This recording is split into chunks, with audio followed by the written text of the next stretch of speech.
I am with Valentino Valentini here in Del Mar. We first met in Montefalco about a month ago, and he just went through LA traffic in 4th of July weekend to meet me down here for a fabulous tasting. It's so nice to see you. Nice to see you again. Nice to see you. First of all, tell us about the wines that you have, and then I got to ask you about your name because it is kind of incredible. Valentino Valentini. From Montefalco. From Montefalco. Yeah, Montefalco is a small town in the middle of Italy, in Umbria region, exactly in the middle between Rome and Florence. But it's a town very, very famous for the red wine. We have two indigenous grapes. The white indigenous grape is Trebbiano Spoletino, and the red indigenous grape, very famous for our region, that is Sagrantino grape. My family started in 1926 to grow up the vineyard in the hills of Montefalco, and my grandfather and the brothers, they make a big farm around 50 hectares.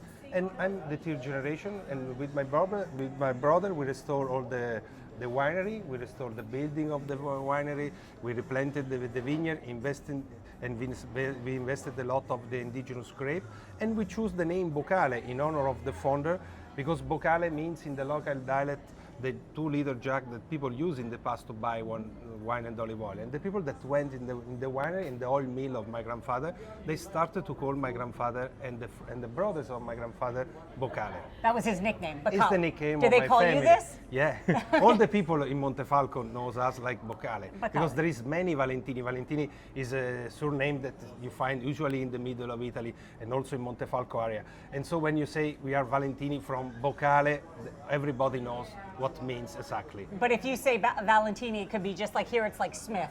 It's Yeah. a very common name, Yeah, everybody. it's common in the middle of Italy because it's a Roman origin. So in the middle of Italy, in Umbria, in Tuscany, in Abruzzo, in Lazio, you find many families that says to this kind of surname.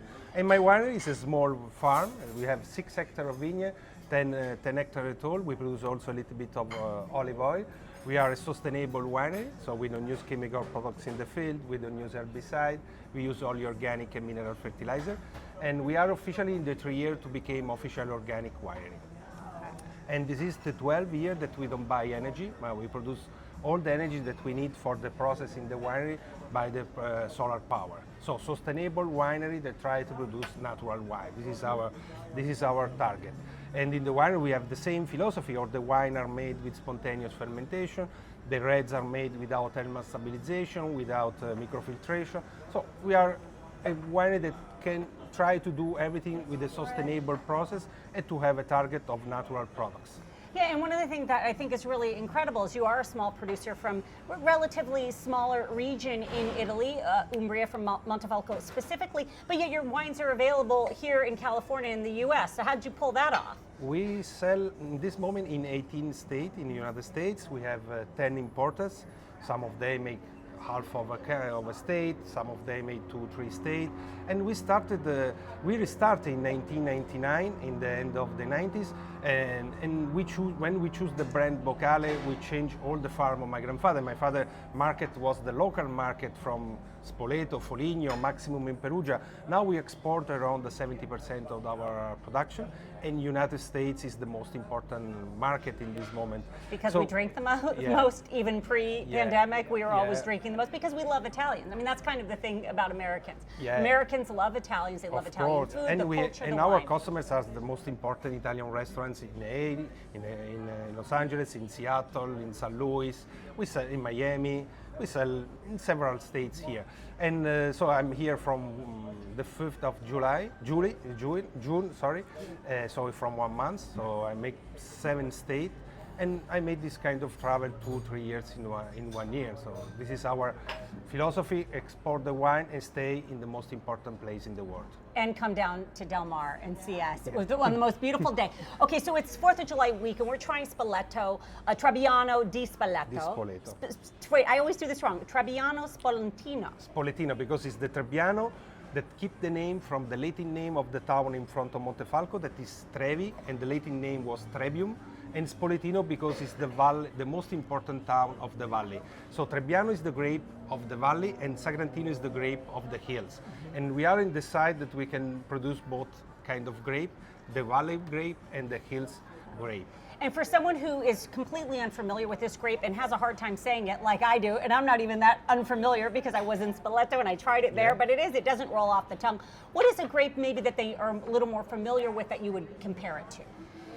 But Trebbiano is totally different than the other kind of Trebbiano that you find. Probably we have some combination with Verdicchio from Marche.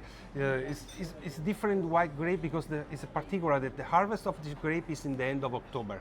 Usually all the other white grape, the harvest is in the end of August, the start of September. So we are we need to wait the maturation in the end of October. Then different than the other kind of white grape, we have a contact with the skin, short contact, but the contact with the skin. So we have a very nice color, we have big structure, and then the wine after fermentation stay on the fine lees until the bottle, so in the mouth is a little bit creamy. Well, I cue the food because this is a perfect segue for me because I was going to ask you about Sagrantino.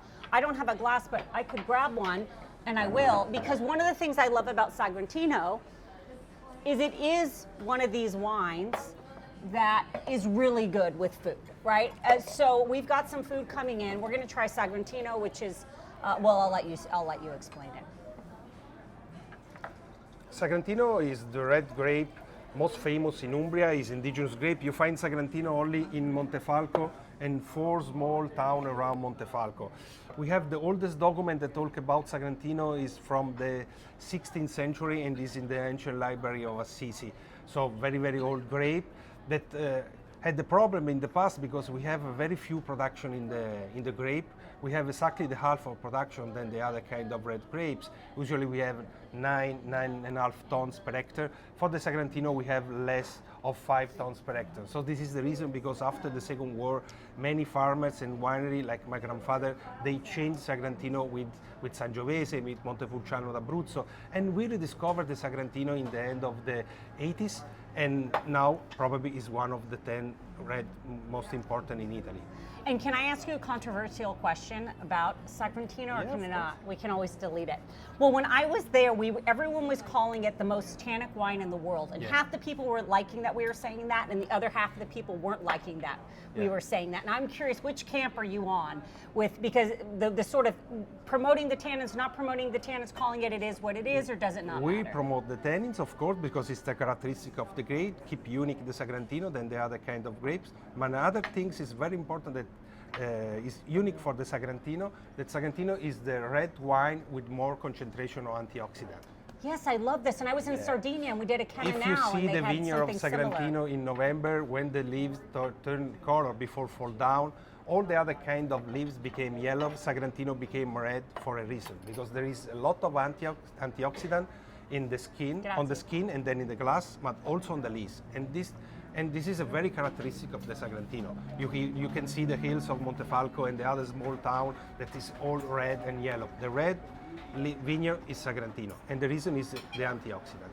Well, you're the first one to tell me this, because I spent a whole week in Sardinia, and that's all they talked about was the Cananao and how you're going to live to be 100. So maybe we'll live to be 101 if we drink the Sagrantino for the rest of our lives. I'm going to let everybody eat. So I have a question. One, what do you love about California, since you've been here for a while now? What's your favorite thing? The favorite thing is the climate and the ocean. I love the sea. I live in the only region in the peninsula area in Italy without the sea.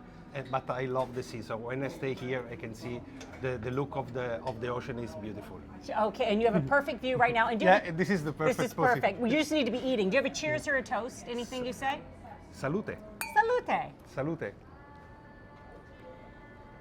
Great, thank you. Sorry.